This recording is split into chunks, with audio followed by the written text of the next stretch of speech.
नमस्कार रेल साथियों। हम सोल्व कर रहे थे सीनियर कलर का पेपर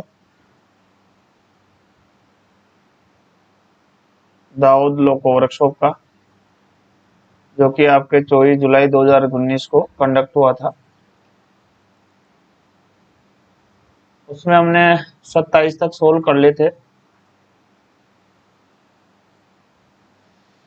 आगे के हम देख लेते हैं, 28 से देख लेते हैं।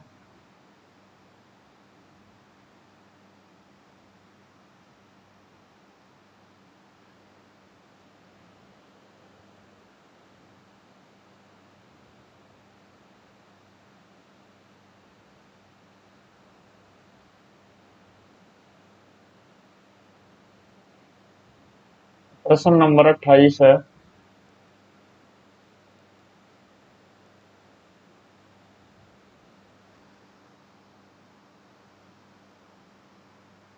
उसी स्टेशन पर दो स्थानों के बीच उसी स्टेशन पर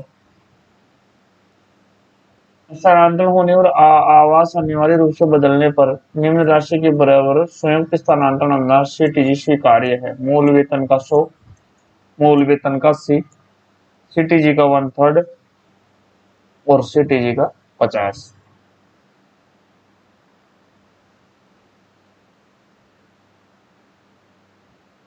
पहले तो अपने को सीटीजी का फुल फॉर्म आना चाहिए, कंपोजिट ट्रांसफर ग्रांट। ये आपको ध्यान में रखना जरूरी है। और दूसरा इन्होंने प्रश्न पूछा है तो वो आएगा आपका सीटीजी का 1/3।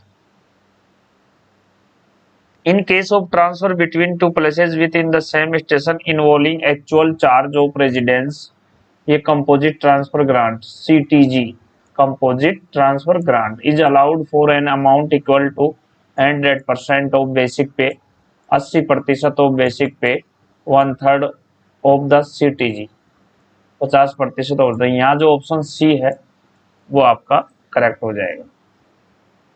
29 प्रश्न है, यदि पति पत्नी दोनों केंद्रीय सरकार कर्मचारी का स्थान एक स्टेशन से दूसरे उसी स्टेशन पर उसी समय या 60 दिन के भीतर होता है तो स्थानांतरण या तबत्ता का दावा निम्न द्वारा किया जा सकता है। पति या पत्नी द्वारा जिसका पहले से स्थानांतरण हुआ है, राइट। पति या पत्नी द्वारा जिसका बाद में स्थानांतरण हुआ है, ये भी राइट। पति या पत्नी दोनों में से किसी एक द्वारा, ये भी राइट। तो उपरोक्त सभी यहाँ आपका आंसर आ जाएगा 29 में डी। नेक्स्ट है, मुख्यालय से अधिकतम कितने दिनों के अनुपस्थिति के लिए दैनिक भत्ते का भुगतान किया जाता है? तो वो आएगा आपके 30 दिन गलत है, 60 दिन भी गलत है, 75 दिन भी गलत है, 180 दिन राइट आ जाएगा आपका। यहाँ 180 दिन, 180 डेज करेक्ट हो जाएंगे आपके। Daily allowance is paid for the maximum period of 180 days of absence from headquarters, यानी ऑप्शन डी आपका यहाँ करेक्ट हो जाएगा। प्रश्न नंबर 31 है, विकलांग सरकारी सेवक के साथ चलने वाला सहायक एस्कॉर्ट सामान्य दर से दैनिक भत्ता पाने का पात्र है। तो ये आपके गलत है, नहीं, ये रॉन्ग है। यहाँ ऑप्शन बी इज करेक्ट। प्रश्न नंबर 32 है, जब भी महंगाई 50% से अधिक होगा वाहन भत्ते की दर स्वतः आपके 25% बढ़ जाएगी, स्वतः 25% बढ़ जाएगी, ये ध्यान रखें। Option C. नेक्स्ट है 33 है, यदि कोई सरकारी कर्मचारी मुफ्त रहने और खाने की सुविधा लेता है तो उसे निम्न स्वीकार्य होगा। ए पूर्ण दरों पर दैनिक भत्ता, बी कोई दैनिक भत्ता नहीं, सी स्थानीय यात्रा पर किए गए खर्च यदि कोई हो, विनिर्दिष्ट दरों पर प्रतिपूर्ति, उपरोक्त सभी। तो यहाँ जो 33 में आएगा वो सी आएगा, स्थानीय यात्रा पर किए गए खर्च यदि कोई विनिर्दिष्ट दरों पर प्रतिपूर्ति, ऑप्शन सी।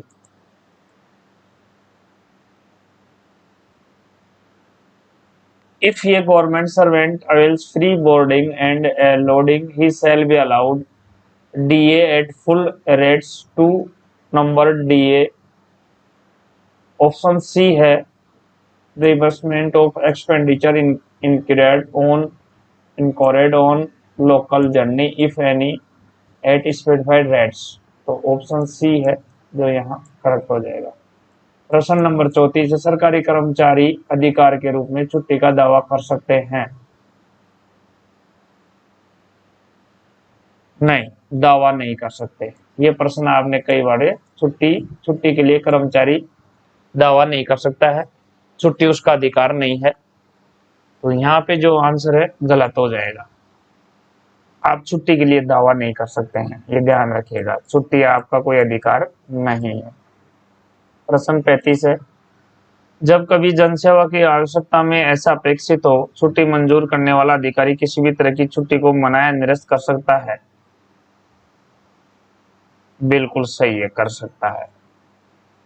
प्रश्न नंबर 36 है, एक सरकारी सेवक जिसे बर्खास्त किया गया हो या हटाया गया हो या जिसने सेवा से त्याग पत्र दे दिया हो, उसके खाते में जमा छुट्टी का दावा बर्खास्ती, हटाने, त्यागने से समाप्त हो जाता है? नहीं, गलत। Option B, option B. प्रश्न नंबर 37 है, कोई सरकारी सेवक सभी किस्म की छुट्टियों को साधारणतः अधिकतम निम्न अवधि तक लगातार ले सकता है?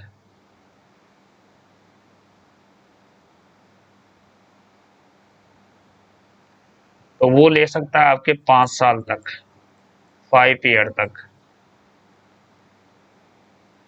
Option D is correct. यदि कोई सरकारी सेवक लगातार 5 साल से ज्यादा अवधि के लिए ड्यूटी से अनुपस्थित रहता है तो उसे निम्न माना जाएगा, उसे अनिवार्य रूप से सेवानिवृत्त कर दिया गया है। Option C is correct. प्रश्न नंबर 39 है, यदि सरकारी सेवक अनिवार्य कारणों से कार्यालय में विलंब से आता है तो सक्षम प्राधिकारी विलंब उपस्थिति को निम्न सीमा तक माफ कर सकता है? तो वो कर सकता है 1 घंटा महीने में 2 बार से ज्यादा नहीं। ऑप्शन सी यहाँ एकदम राइट बैठता है इसमें। ये जो सी है ये इसका करेक्ट आंसर है, ऑप्शन सी, 39 में सी। अंग्रेजी में देख लेते हैं, if a government servant comes late to the office due to avoidable reason the competent authority can condone late attendance up to a half an hour or more than twice in a month. B है 1 hour not more than once in a month, 1 hour not more than twice a month। Option C, यानी 1 घंटा महीने में 2 बार से ज्यादा नहीं। यहाँ C option correct. यदि कोई सरकारी सेवक जरूरी निजी काम के कारण कार्यालय देर से पहुंचता है तो सक्षम प्राधिकारी निम्न कार्रवाई करेगा, उपस्थिति में विलंब माफ कर देगा, आधे दिन की आकस्मिक छुट्टी कटेगी, अनुशासन की कार्रवाई शुरू की जाएगी, उपरोक्त में से कोई नहीं। तो यहाँ होगा आपका आधे दिन की आकस्मिक छुट्टी कटेगी, ऑप्शन बी। एक तरह की छुट्टी का परिवर्तन किसी अन्य तरह की छुट्टी में किया जा सकता है यदि कर्मचारी निम्न समय में आवेदन करे तो ये कर सकता है आपके ड्यूटी के बाद छुट्टी के बाद ड्यूटी पर आने के 30 दिन के भीतर। Option A.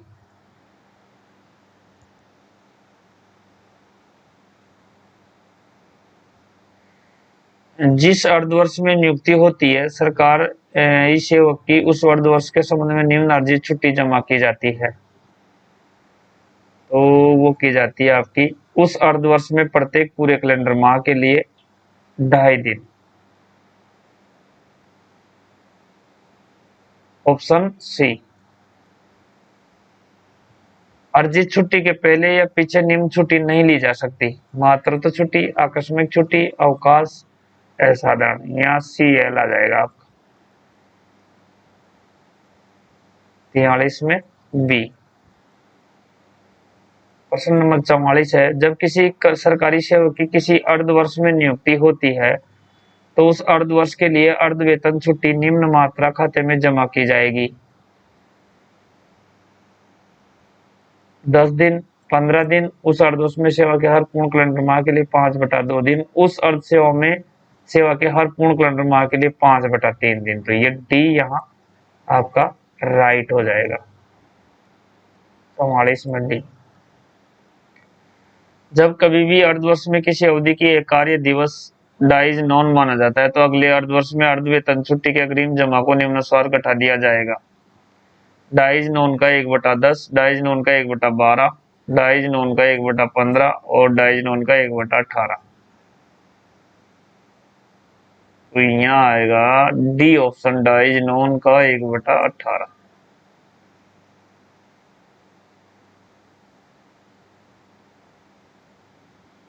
Option D. अदेय छुट्टी अधिकतम निम्न सीमा तक मंजूर की जा सकती है।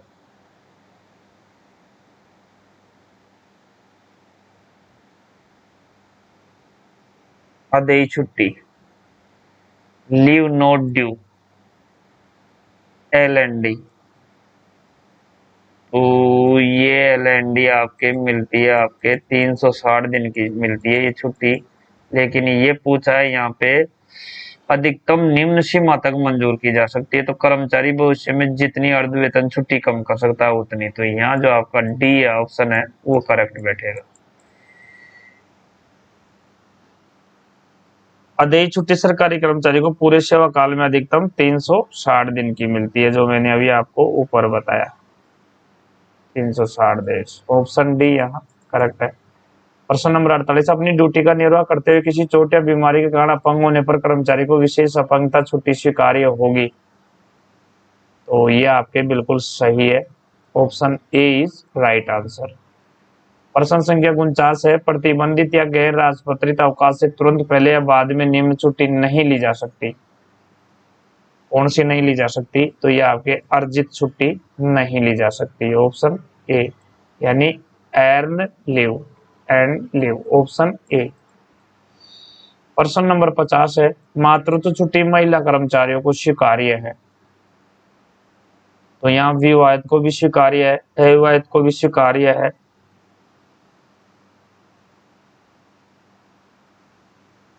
और यहाँ जो सी है तलाकशुदा, और फिर वो बनेगा आपका ए व बी दोनों। तो यहाँ जो आपका आंसर है वो ए व बी दोनों है। ये जो मातृत्व छुट्टी है ये मैरिड और अनमैरिड दोनों महिलाओं के लिए मिलती है, जो ये आपके 180 दिन की मिलती है मातृत्व छुट्टी। इसको आप 6 मंथ भी बोल सकते हैं। और ये आपके जो लागू हुई थी 1/9/2008 से लागू हुई थी, ये भी आप ध्यान रखें। और ये विवाहित और अविवाहित दोनों के लिए है। और यदि आप अबॉर्शन छुट्टी की बात करें गर्भपात की, तो वो भी दोनों के लिए लागू है, विवाहित और अविवाहित दोनों के लिए लागू है। वो आपके 45 दिन या 6 वीक की मिलती है अबॉर्शन के लिए। ये भी आप यहाँ ध्यान रखें फीमेल एम्प्लॉय को। तो यहाँ जो आपका आंसर होगा 50 में वो डी ऑप्शन होगा।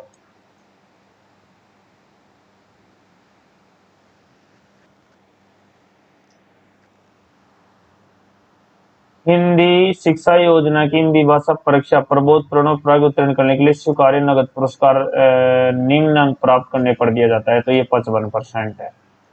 यहाँ ऑप्शन के हिसाब से देखेंगे तो 55% ये है।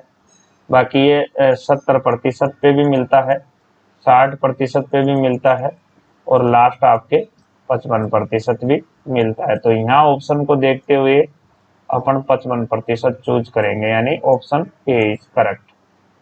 हिंदी शिक्षा योजना की प्रबोध परीक्षा अपने प्रयास के जरिए उत्तीर्ण करने के लिए एकमुश्त पुरस्कार निम्न दर पर स्वीकार्य किया जाता है। तो वो है आपके 1600 रुपए।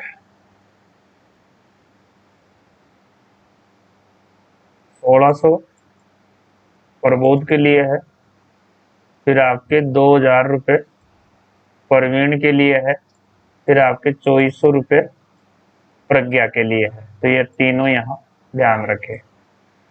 ये प्रश्न साथियों कंफ्यूज नहीं होना है इसमें, इसको आप दोनों तरह से हल कर लो। ये इसमें कह डी दे रहा, डी भी दे रखा है।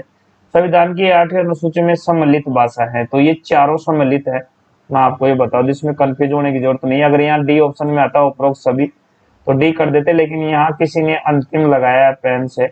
तो अंतिम भाषा की अपन बात करें, यहाँ अंतिम भाषा की बात करें तो सिंधी जोड़ी गई थी आपके 1967 में जोड़ी गई थी हिंदी। उस समय 21वें संविधान संशोधन में जोड़ी गई थी। फिर आपके जो कोंकणी जोड़ी गई थी वो आपके 1992 में जोड़ी गई थी। वो संविधान संशोधन था 71वां संविधान संशोधन। फिर अपन बात करें बोडो की तो ये 2003 में जोड़ी गई थी बोडो। ये आपका संविधान संशोधन था 92वां संविधान संशोधन। उस समय आपके बोडो, डोगरी, मैथिली और संस्थाली, ये चार, बोडो, डोगरी, मैथिली और संस्थाली, ये चार भाषाएं जोड़ी गई थी। तो सिंधी के बाद कोंकणी जोड़ी, कोंकणी के बाद बोडो जोड़ी और बोडो के बाद डोगरी जोड़ी। तो अंतिम भाषा, तो अंतिम अगर चारों ऑप्शनों में से देखते हैं तो डोगरी राइट हो जाएगा। तो यहाँ ऑप्शन ए करेक्ट है। और यदि अपन सम्मिलित अगर अंतिम को हटाते हैं, सम्मिलित भाषा है तो ये चारों ही भाषाएं हैं। और ये आप जानते हो कि वर्तमान में 22 भाषाएं हैं और शुरू में 14 भाषाएं थी, ये भी आप ये जानते होंगे। इनकी राम कहानी मैंने राजभाषाओं की वीडियो में खूब अच्छी तरह समझा रखी है। प्रश्न नंबर 54 है, राजभाषा नियम 1976 के अनुसार निम्न में से गैर क्षेत्र का राज्य कौन सा है? तो बिहार आपके क में आ जाता है, महाराष्ट्र ख में आ जाता है, झारखंड क में आ जाता है, आसाम है जो आपका यहाँ राइट उत्तर हो जाएगा। तो 54 में आपके डी आ जाएगा, आसाम। फिर आपका जो ये 55 नंबर का प्रश्न है, राजभाषा नियम 1976 में संशोधन किए गए अंडमान निकोबार द्वीप समूह को ख क्षेत्र से क में कब लाया? तो मैं बता दूं पे, ये जो अंडमान निकोबार द्वीप जो द्वीप समूह है, इसका गठन आपके 1 नवंबर 1956 में हुआ था इसका गठन। और उस समय क्या इसमें जो 3 जिले हैं, 3 डिस्ट्रिक्ट है, और इसकी राजभाषा थी जो हिंदी और अंग्रेजी दोनों थी। तो जब इसको क क्षेत्र, हिंदी और अंग्रेजी दोनों थी, तो जब इसको ख क्षेत्र से क में लाया गया था तो उस समय जो राजभाषा नियम का जो प्रथम संशोधन हुआ था, राजभाषा नियम का प्रथम संशोधन हुआ था 9/10/1987 को प्रथम संशोधन हुआ था। दूसरा इसको हुआ था 2007 में, और तीसरा हुआ था 2011 में, और चौथा हुआ था 2016 में। तो जो पहला हुआ था वो 9 अक्टूबर 1987 को हुआ था। तो ये जो डेट आएगी 9 अक्टूबर 1987 आएगी। 55 में आपका ए ऑप्शन होगा। तो ये था साथियों आपका सिंदर कलर का पेपर, जो कि इसका समापन हो गया है। तो thanks for watching this video, thank you very much.